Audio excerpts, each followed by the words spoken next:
Our forecast is a cold one for everyone, and we're all watching those clouds exit.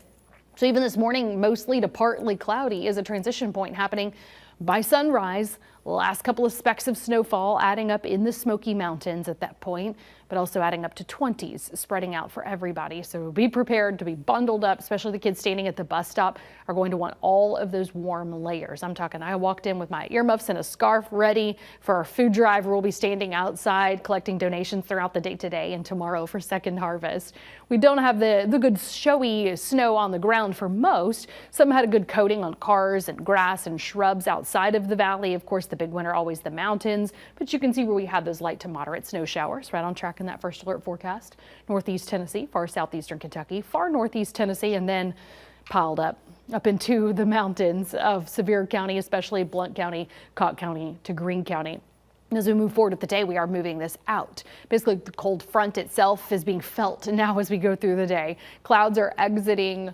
We have a cold wind out of the north. We have more afternoon sunshine, so it's going to look better than it feels on this Tuesday. 25 degrees for your cold start. That gives us 33 at noon. High today only 38. It's about 15 degrees below average, so it definitely is a cold day. 29 degrees at 7 p.m. and we do have enough wind stirring around to make it feel colder.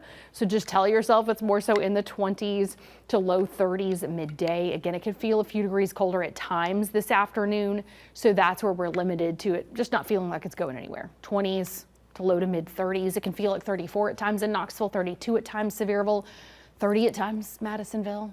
Feel like 33 in Rocky Top. Can feel like 28 in Crossville this afternoon.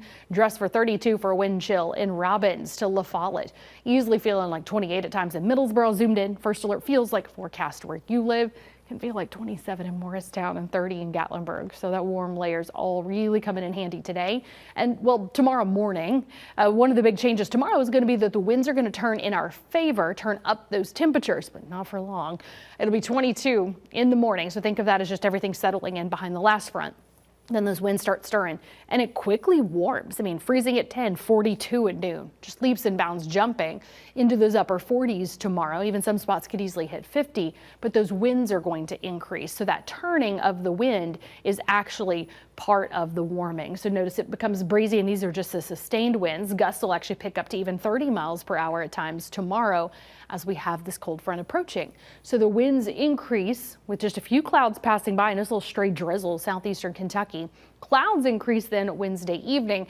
But this is really the front itself coming in overnight, so it's not that impressive of a front, but it will also be warmer at midnight to 1 a.m. on Thursday with these spotty light rain showers changing over to spotty light snow showers Thursday morning. This is the colder air literally moving into town. It's just only isolated on that snowfall, so you're really going to feel it then as those temperatures start coming back down from morning to afternoon. Again, the gusts out of the southwest pick up tomorrow afternoon to evening. That flow out of the southwest, when I pause it here, you can see then when it turns in the middle of the night, colder winds on the plateau, then those colder winds funneling in across our area during the day on Thursday, and that's why those temperatures will come down. But it is just some isolated snow showers there. As that moves on and clears out for several days, we'll actually stay quiet, stay a little chilly before the next front does focus on just staying as rain going into early next week. We're looking at some on and off rain. So notice this chilly trend. Again, we try to hop up on Wednesday thanks to those stronger gusts in the upper 40s. Then we come back down from the 40s overnight Wednesday night into really mid to upper 30s by Thursday afternoon. Keep getting colder here as we go into the weekend. We are on the chilly side, but those temperatures try to make it back into the 50s with that on and off rain into early next week.